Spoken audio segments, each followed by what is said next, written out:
Now Christmas can be a perilous time. First one has to get a Christmas tree.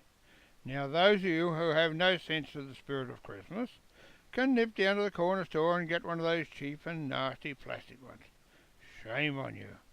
Shame on you. Well, not this little black duck.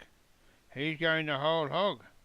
He's even going to take the children out of the farm to choose their own, which, when I reflect on it now, was not such a good idea. So out we went to the farm, where the children managed to find one. Not too big, not too small. You sure you want this one? Yes, yes, yes. Okay, stand back. I got out the chainsaw, started trimming the branches around the base of the tree. Above the chainsaw I could hear the excited, screaming excitement about something from the children as they pointed towards the top of the tree. Now it took about 30 seconds for it to register what the children had found. In a horrifying realization, I screamed, "Get in the car! It's bloody hornets!" They took one look at the hornets, one look at me, and needed no further urging. Christ, that was close. Anyone stung? Oh, no. Thank God, that's good. I couldn't deal with your mother on that one, not to mention the screaming and yelling and grizzling in the car. I think we better find another one, kids. I might add, I thought the plastic one was having a lot of appeal, looked very appealing right now. A little voice from the back said, "How are you going to cut the tree down, Dad?" Just about then I had the horrifying realization struck me, that in my haste to get in the car I left the chainsaw there running with the hornets. Now there's one thing hornets get really excited about, it's loud noises and vibration. Oh, well, there's nothing for it. I can't let the little ones down, I'll just have to sneak over there to the chainsaw, bring it back to the car and switch it off, and maybe they won't notice. Okay, here goes. Oh, God. I wish I'd got that damn plastic one now. Well, I've got it back to the car without attracting attention. Or so I thought. As I turned off the chainsaw, the children in the car were getting very excited and pointing frantically at something. I looked around to see what they were pointing at, and to my horror, I saw a little black swarm coming toward the car. Christ! I threw the chainsaw in the back and scrambled frantically in the car.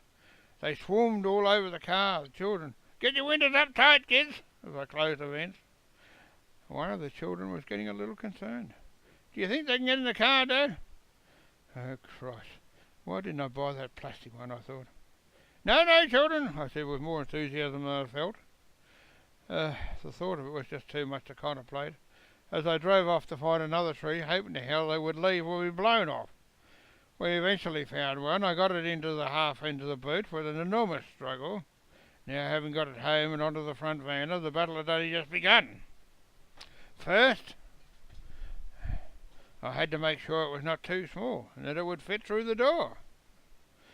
Down the hall, through the lounge room door, being very careful not to break any precious thing on the way. Now I had it in the lounge, over the corner where it was to stand. First get it into the Christmas tree stand, painted the appropriate red and green, and the exciting standing it up in the corner, tucking it into the corner, stabilizing guy ropes on it to make sure it didn't fall over. Then after a short rest, a strong cup of tea or two, decorating the tree began, with the different coloured tinsels wrapped around about the tree, the glass balls, small ornaments placed on the tree, also Christmas lights. The children worked feverishly to finish the job. So they climbed up and down the ladder, getting everything just in the right place. Finally it was finished. Then I could relax for a moment, but only for a moment. It was dinner time. And then everyone into the showers. Must get ready for carols by candlelight. Finally, carols by candlelight was over, and the children climbed into bed and were asleep. But the work goes on, wrapping the presents, etc., etc., etc. Then finally into bed. It was been a most trying day, an exhausting time as I found out myself as my head hit the pillow on Christmas Eve, at the ungodly hour of 3:30 a.m. Yes, that's right, nearly 4 a.m. Oh, God, help me. The inevitable thunder of little feet down the passage, followed by howls and screams, which I can only assume of delight at 5 a.m. Oh, God! What the hell? Then it went up. The yell. Santa's been! Santa's been! What? What? Who's been? What? We've been burgled! No. Oh, God. We had a break in. Oh, it's all right. It's only Santa.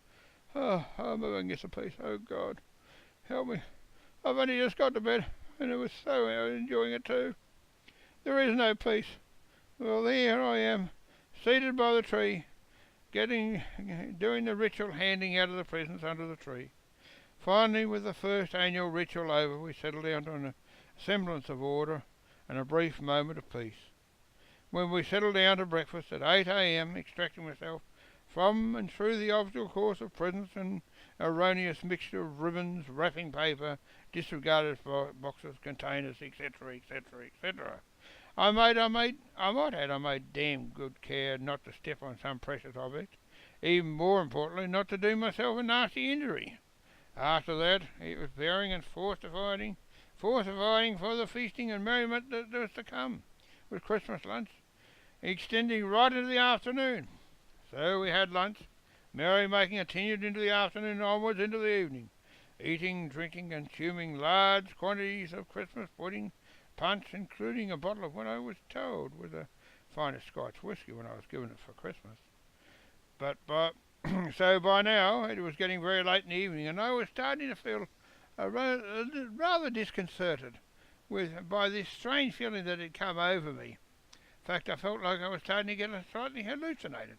Now, I don't know whether I drank too many different things, including the whisky. The other terrifying possibility was that the Christmas pudding was off on account.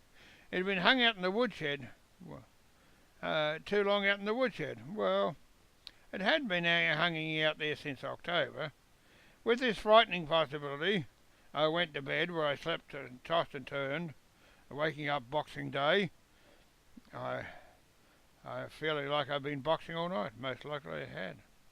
I came to the conclusion, and I'll not mention the brand, that the conclusion that the whisky, and I'll not mention the brand, was slightly off on account of the fact that after feeling queer the night before, now I had a very bad headache.